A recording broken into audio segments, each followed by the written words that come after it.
Hi guys, and welcome back to another video game with powers. I'm Jake, and in today's video we are continuing our top 100 favorite games in our collection series. Today we're going to be taking a look at my 60th to 51st favorite game in the collection, almost halfway through our video series here. For the ranking process, I went ahead and used PubMeeple. If you guys are not familiar with PubMeeple, PubMeeple is a ranking engine where you can rank not only board games but books and other stuff as well.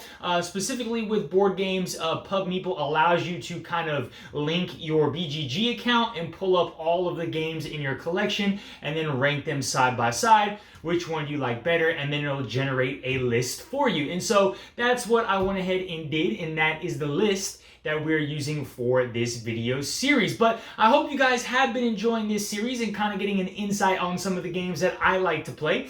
Sierra will be joining us for the top 10, so I know she's kind of excited about that, to see what my top 10 games are. She kind of has an idea of what they are. But hope you guys have been enjoying and following along and seeing some of the games that we own in our collection that you really don't see a whole lot featured on the channel. But let's jump right into today's video, starting off with game number 60. Alrighty, game number 60, we have Tentricks here. Alright, and Tentricks is a nice little surprise to the list. Tentricks is essentially Tetris, the board game here. And this is going to be a, if I can find it, 1 to 5 player game, ages 8+ and 30 to 60 minutes. And like I said, it is pretty much to a T Tetris, the board game. Everybody's going to have a board, which there's going to be a deck of cards with these pieces on them. You will draw a card. That is the piece you will have to put onto your board and slide it down and configure it how you would like, just kind of like Tetris. But the added twist is they have these ability tokens that whenever you complete a row or multiple rows, you'll be able to draw some of these tokens, push this bar up, and then whenever you cover some of these spaces here that has the icon of this ability token, you'll be able to draw these ability tokens as well. And so there are 10 different effect tokens is kind of what they actually call them. And so you can use these to manipulate pieces on your board, on your opponent's board, store pieces for next turn instead of drawing from the deck. And so it brings in that board game aspect of it. But I do love the simplicity of the game here. Everybody is familiar with Tetris, at least our game group and my family and things like that. So they understand the basic concepts, and the game does not really take a long time. It's simple, it's short, it's quick, and it's fun. And I like how they have this player elimination, right? There is the possibility that everybody does get eliminated from the game and nobody wins. So there's kind of this last man standing type of feel to the game. But really enjoy this one. This has definitely grown on me a lot. This is a brand new game called Tentricks, and this is my 60th favorite game in the collection.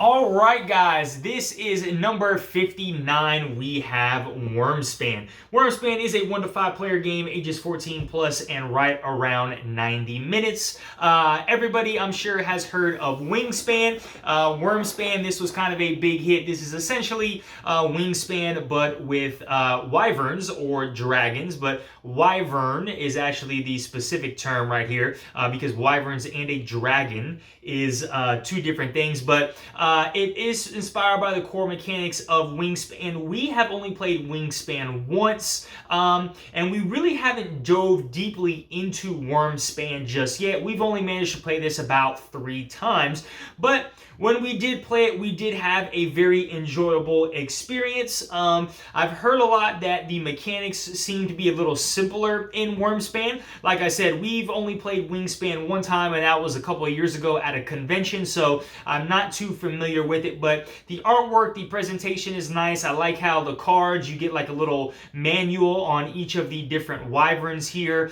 But very enjoyable game, presentation, and the mechanics. I do enjoy this one right here. Wyrmspan, my 59th favorite game in the collection. Alrighty, moving on to number 58, we have Aqua Garden. And Aqua Garden is this game is actually very hard to pick up by Uchibakoya Games. It's a Japanese game here. They did run a Kickstarter where we were able to pick this up along with the expansion. And Aqua Garden is a game where you are building your own aquarium. And so 1 to 4 players, 40 to 60 minutes, ages 15 up.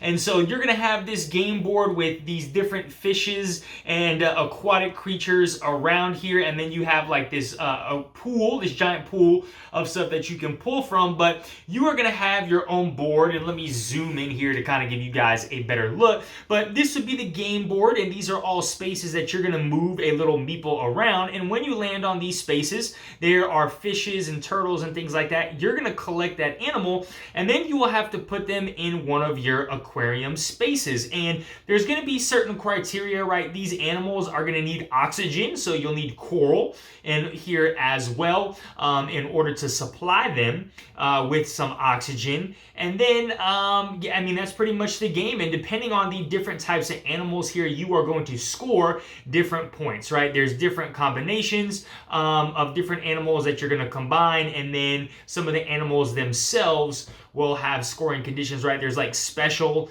aquatic animals in here. Now, the meeples in this game are phenomenal. The screen print, the detail. We did get the all-in for Aqua Garden, so we do have the beach combing expansion. Sadly enough, we have never dove into the beach combing expansion. For me, I think what kind of this game would be rated higher, but again, it falls into that trap of when we do play a 2-player game, you have to have a third meeple, like an AI person that is going around as well. And I kind of wish you did not have that, and they're kind of scoring against you, if I remember correctly.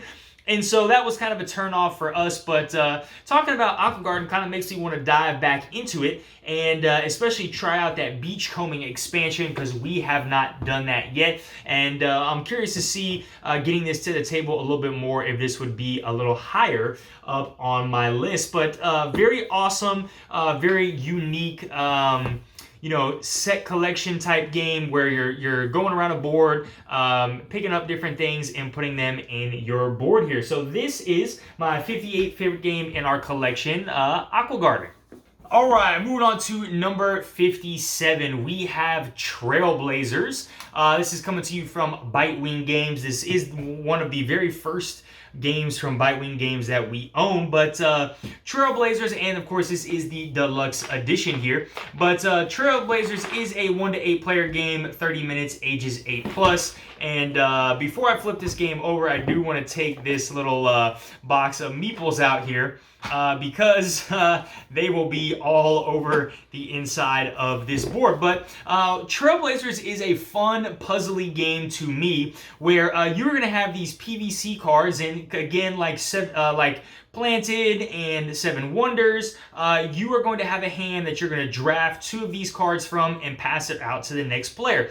And you are going to have 3 different campsites. You have hiking, biking, and kayaking, and you are trying to build loops and connections between these different paths on these different campsites here. So building routes that go out one way and then connect back to the other. And then you will score points based upon the number of sites or objectives.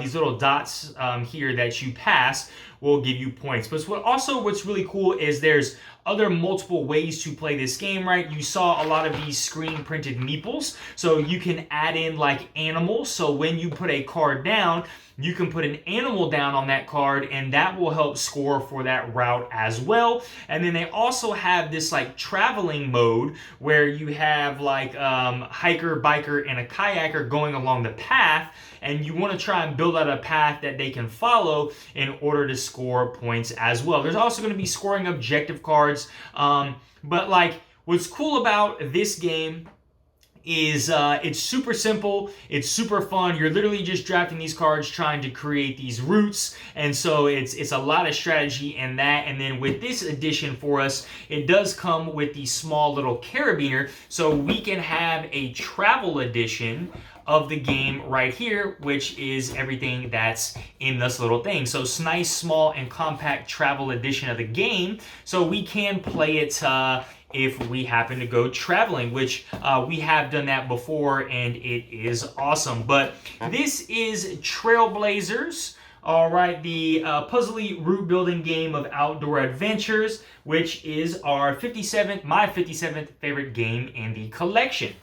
All right, moving on to number 56, we have Taverns and Dragons. So Taverns and Dragons is a dice rolling game where you are going to be rolling some dice and then assigning these dice to different locations on this board, like a bank or something, to get resources and coins to attract more heroes to your tavern. And also you have these meeples that you're going to use your dice to activate to go around and collect ingredients. And the overall premise of the game is you are trying to craft different recipes because the king is coming into your city and you are trying to attract him to your tavern over the others. And so this game is a 1 to 5 player game, around 60 minutes, ages 10 plus. I do love the fantasy theme here of the game. For me, the biggest draw of this game was these little meeples here. I just love the screen printed look of them.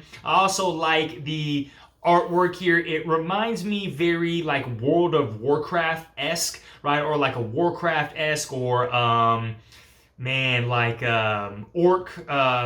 Must Die 2 type of feel, like those type of video games. That's this kind of feel that it gives me. But it's a really fun game. You know, dragons can come out, and you know they got dragon standees and things like that. But overall, it's a really fun dice game where you're rolling that dice, going around this board, and trying to craft these different recipes. So this is Taverns and Dragons, my 56th favorite game in the collection here. All right, moving on to number 55, we have Parks. This is a 1 to 5 player game, ages 10 and up, around 40 to 70 minutes. And Parks is all about going across these different tiles and trying to collect resources to gain these pike cards, right? You are hiking these different trails to get resources to visit these national parks here. Now, we do also have the expansion,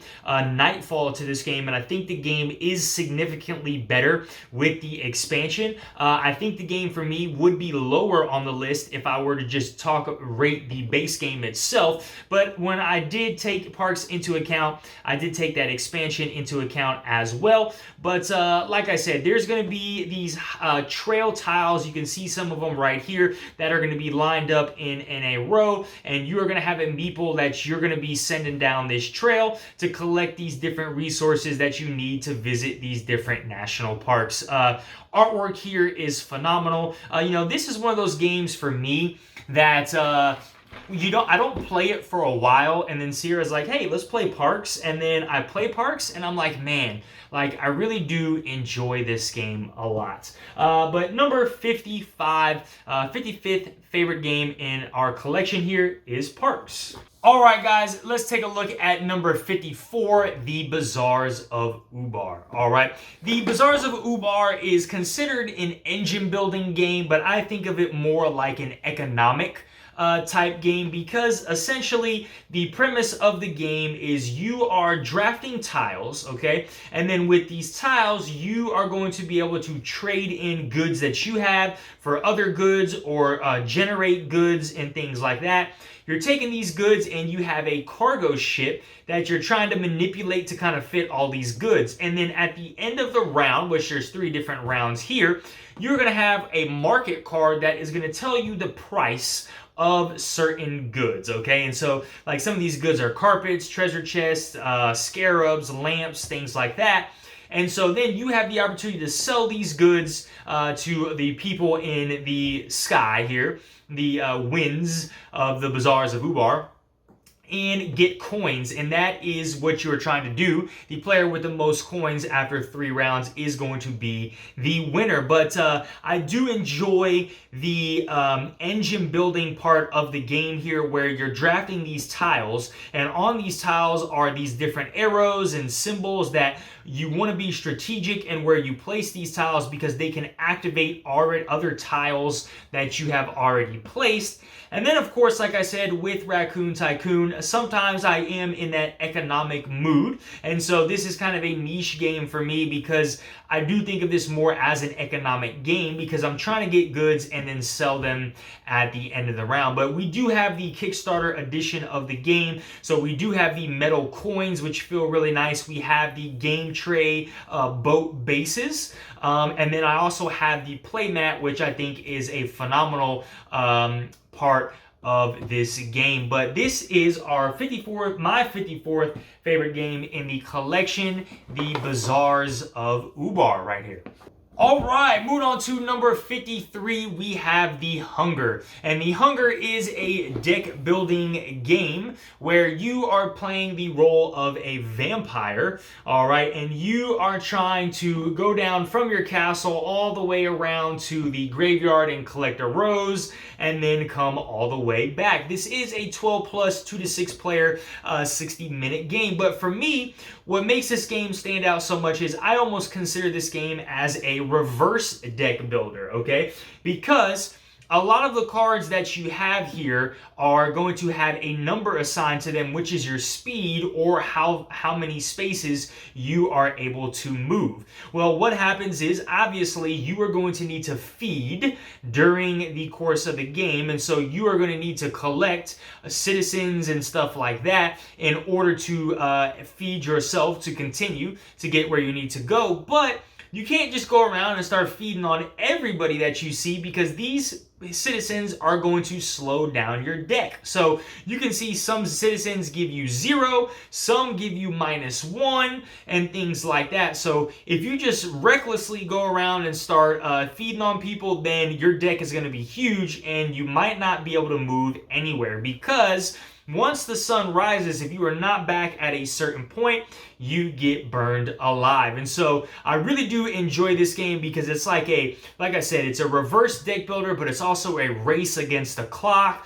And so it's like you and the people you're playing the game with, y'all are trying to race to this graveyard and then race back. And so it's super fun, it's super tense, and it's very exciting as well. But a very unique take on deck building here with The Hunger board game, which is my 53rd favorite board game in our collection. Alrighty, moving on to number 52, we have Nut Hunt, a game of territorial squirrels. This is a 1 to 5 player game, ages 10 plus, and right around 3 minutes. Nut Hunt is very Ticket to Ride-esque, okay? So you are going to have a map, you're going to have a bunch of these hex tiles that you're going to create a map, and your overall objective of the game is you are going to be rolling some dice, you're going to be moving this fox around the board, which is going to get you resources, and then you use these resources to put your squirrels out on these different tiles, and then these squirrels are going to help score you points at the end of the game. And so you are trying to make these routes just like in Ticket to Ride. So like for this example, if you were to make a continuous line of squirrels or nests from the heart of the wood to Pine Barrens, you would score 6 points. And of course, if you don't complete this objective, you would lose 6 points. But here's what makes the game super fun is you have this fox. If the fox ends up going into a tile that has a squirrel, it scares your squirrel away, and you have to move your squirrel to a different tile, so it can help disrupt that. But if you manage to get a nest, no matter if the squirrel or if the fox moves into your tile or not, your nest will not move. So, like I said, very Ticket to Ride-esque, but this funny, unique theme of squirrels and foxes and things like that. And it's super simple, right? There's only 4 resource cards. There's pecans, acorns, walnuts, and chestnuts that you need. So it's very easy to teach, but it has a lot of strategy and depth to it. So great introductory game, entry-level level game here and a unique, funny theme as well. My 52nd favorite game in the collection is Nut Hunt, a game of territorial squirrels. Alright guys, we have made it to the very last game of the video. This is my 51st, or number 51 here. We'll start with that. And this is Carcassonne the Big Box, alright? This was the very first Carcassonne game that we had. I decided to go with the Big Box. I ended up getting this Big Box on sale on Amazon for like $45, I think. But this Carcassonne, classic Euro game where you are going to be drafting, or you're going to be taking tiles, and you guys collectively are going to be building essentially a town, and you're trying to connect these different tiles together, and then you have meeples that you're going to be able to put down to score and kind of gain majority of certain things like that. And that is the overall premise of the game. So this does come with 11 expansions. Now, me and Sierra have not managed to play all of the expansions. I think we haven't done the flying machines and the mages and witches yet, but we managed to play all the other ones. And so every time we kind of play this game, we're like, hey, let's play it with a new expansion. Now, we do also have a upgrade to this from Etsy, these little tile trays right here, which these definitely are awesome because it helps the table or it helps the map from getting broken up. But yeah, look, this is a classic game that I do enjoy, of like cooperatively working together to build out this city, but is also competitive at the same time. But this is my 51st favorite game in the collection, Carcassonne the Big Box. Alright guys, well, we have managed to make it to the end of another list. As always, if you own any of these games, please go ahead and drop your thoughts on them in the comments below. If they are ranked higher or lower than they are on my list, please go ahead and drop it in the comments as well. I'd love to hear your thoughts and opinions on some of these games, on why or why not you guys do not like them. If you're enjoying this content, please smash that like button, hit that notification bell, and as always, if you are not subscribed to our channel, please go ahead and subscribe so we can keep bringing you some more awesome content. Alright guys, y'all have a great one. Bye.